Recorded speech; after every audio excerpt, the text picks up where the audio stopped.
Today we're going to do War Photographer. Now the poem War Photographer is written about a photographer who works in war. They are called war photographers because their job is to photograph the desolation, the destruction and the fighting within war. Now this war photographer has returned home and he's developing his photos.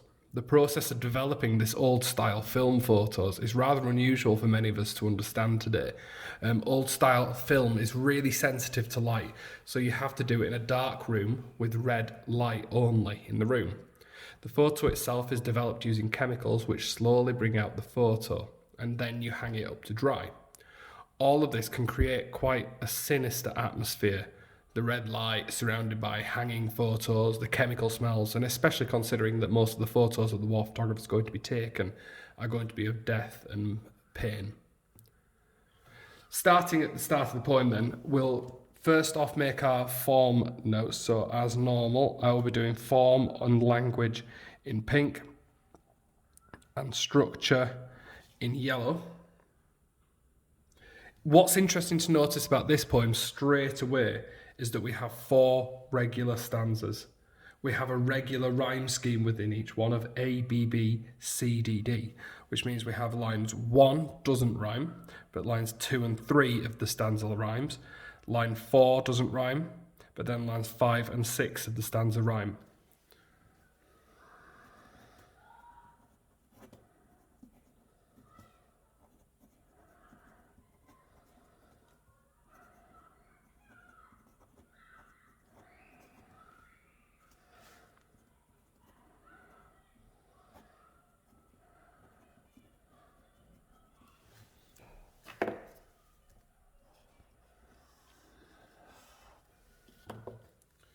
So the poem was written in 2009.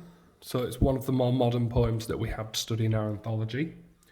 And we start the poem off with a description of the location where he is. So the phrase dark room not only tells us where he is, but the fact that it is a dark room, that also hints at the subject matter of the poems, of the pictures, my apology.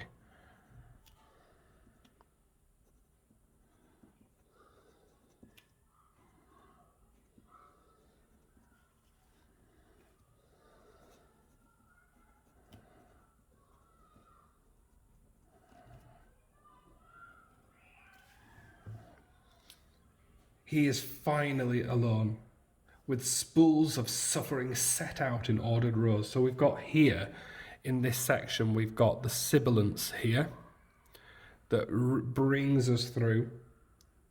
We also have in this section the spools of suffering. We have the reels of film that are described like soldiers, or they're like rows of war graves. So this is a paradox. A paradox is 2 contrasting ideas that somehow are forced to work together. So in the spools of suffering,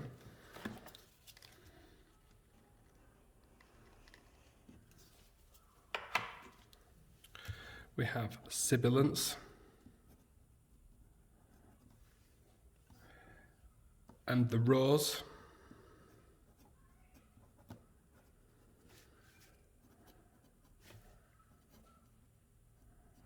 are like war graves. We also have this idea, like I said, of a paradox. Chaos brought into order.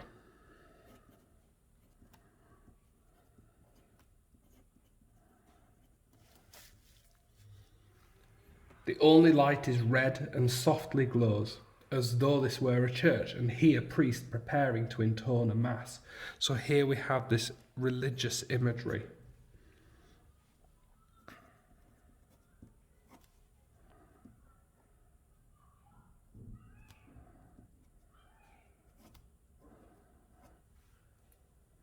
So the religious imagery here shows us that it is a serious and solemn act, which again reflects at the content of the pictures here. So we can link those 2 ideas together. Belfast, Beirut, Phnom Penh. We've got these really sort of plosive sounds breaking the soft mood like gunfire.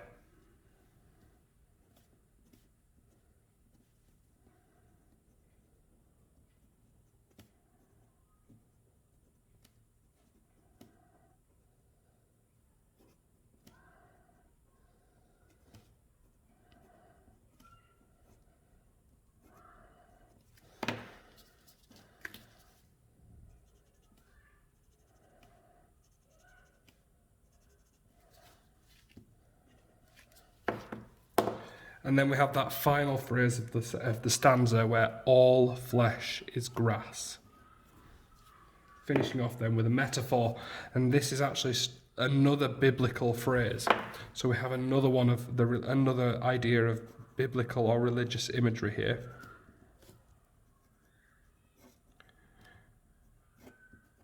And that shows us that all human life is temporary.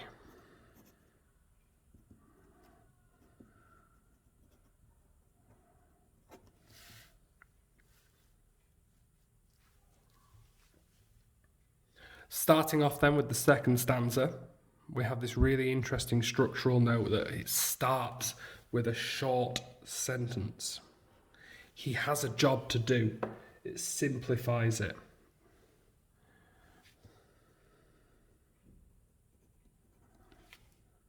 Solutions slop in trays beneath his hands which do not tremble, then though seem to now. It gives us this feeling then that it's ironic. He was calm when he was facing these horrors, holding his camera, but now he's looking at them again and revisiting them. He's starting to tremble and he's starting to worry about them, so he's starting to see how it affects him.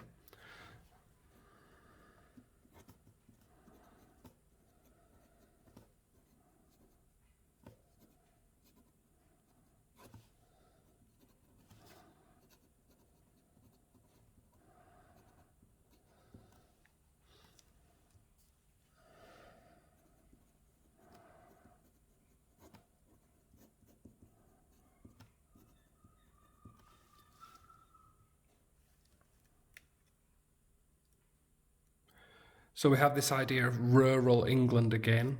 So we have the soft sounds here contrasting with the sounds in stanza 1. Home again to ordinary pain, which simple weather can dispel, to fields which don't explode beneath the feet of running children in nightmare heat. Now, this last line of the stanza could be something really crucial. The poet Carol Ann Duffy has always refused to be drawn on this poem and what it means and the deeper thoughts beneath it.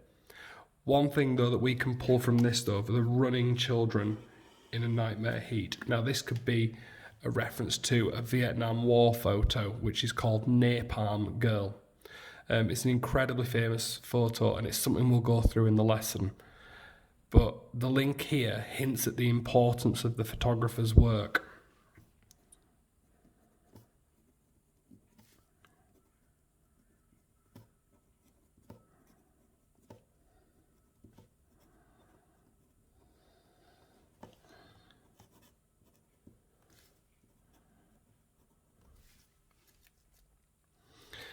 Because the photo Napalm Girl, so the way that this shows the importance of his work, because Napalm Girl helped to end the Vietnam War.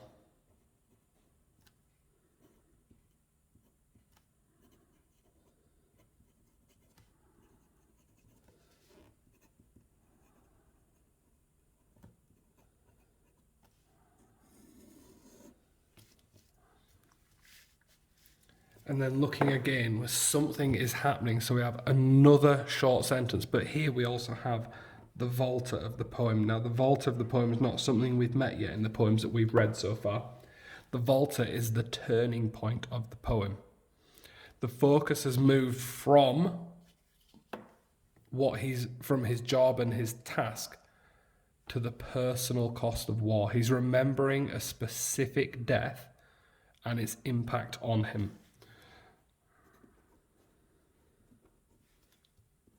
So the focus shifts from work to personal. A stranger's features faintly twist before his eyes, and we have the focus here on one photo and family. And it makes this really personal, and it shows the real suffering of war.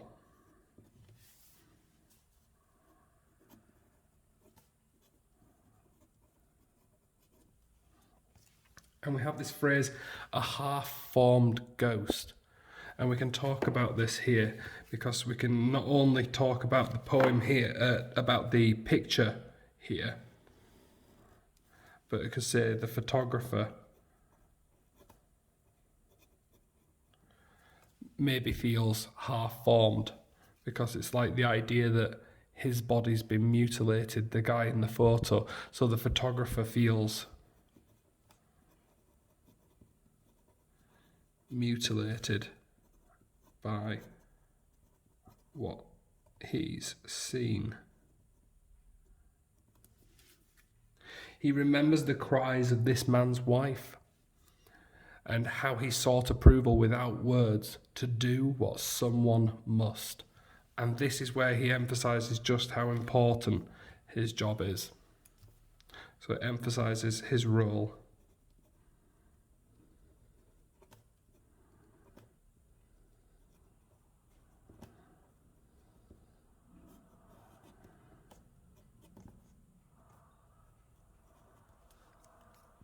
And how the blood stained into foreign dust. Now, there's two words that I'd like to think about here. We've got the word stained and the word foreign. Stained hints at the lasting impact.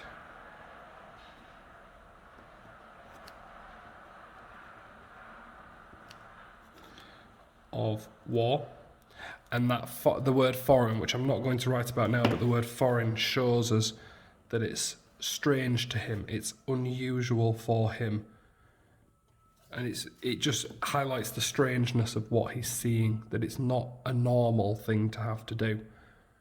The next stanza echoes this, where we have 100 Achenes in black and white, where we have what you could argue is hyperbole, but arguably actually he probably does have 100 photos there. So we'd say it's an emotive metaphor.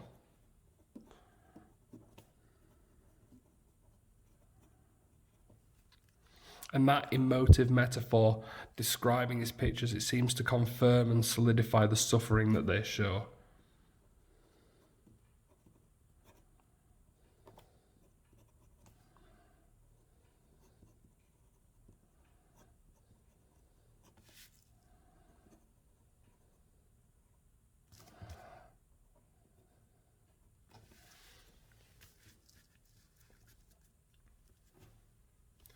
From which his editor will pick out 5 or 6 for Sunday's supplement. Now, we've got this Sunday's supplement, the sibilants here, and it almost makes the reader spit out what's happening. Now, before I forget, we're going to draw the themes box. There's 3 themes for today.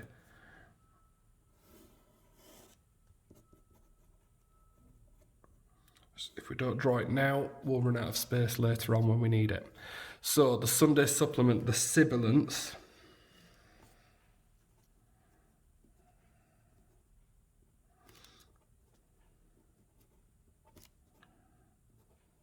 It sounds like someone spitting.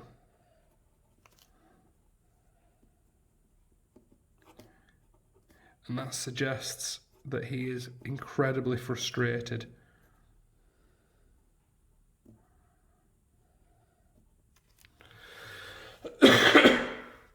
The reader's eyeballs prick, and we've got that feeling of pain here.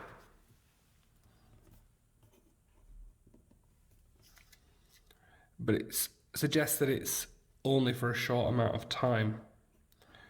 So the readers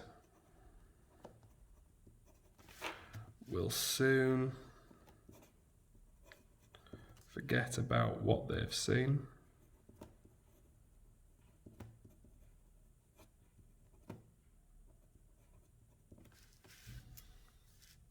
With tears between the bath and pre-lunch beers from the aeroplane, he stares impassively at where he earns his living. And we've got this internal rhyme where it's not necessarily the ends of the lines that rhyme, but within here we have the beers and the tears rhyming. It emphasises that short duration again, that quick passing of the pain. The tears will quickly be replaced by beers. And then from the aeroplane, so it suggests to us that he's going back.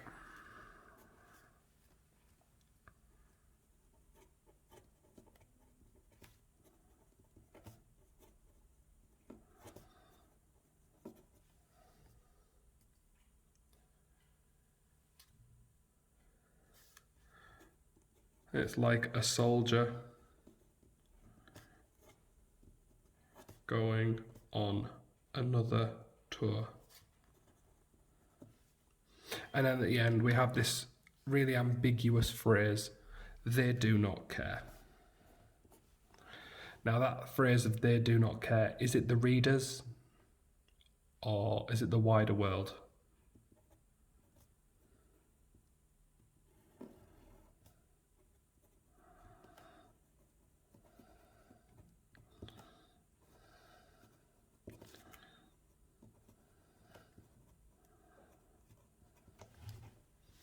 The themes that I'd like to think about then in this one would be the first one of pain, two types of pain expressed here. We have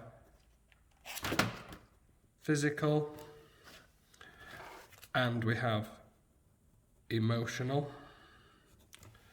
The second one that I'd like to think about is detachment.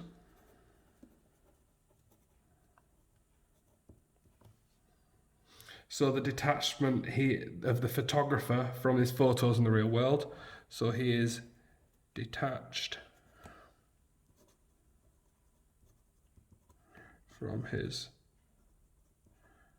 photos and the real world.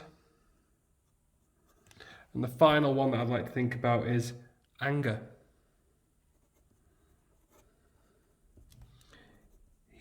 The photographer who is narrating this poem is angry about apathy. And apathy is that belief of not having an emotion or not caring about something. In the same way that sympathy is to have the same emotion for somebody, to show sympathy to someone is to feel sad because they're sad. Empathy is to understand it. And apathy is to be without fear. Thanks.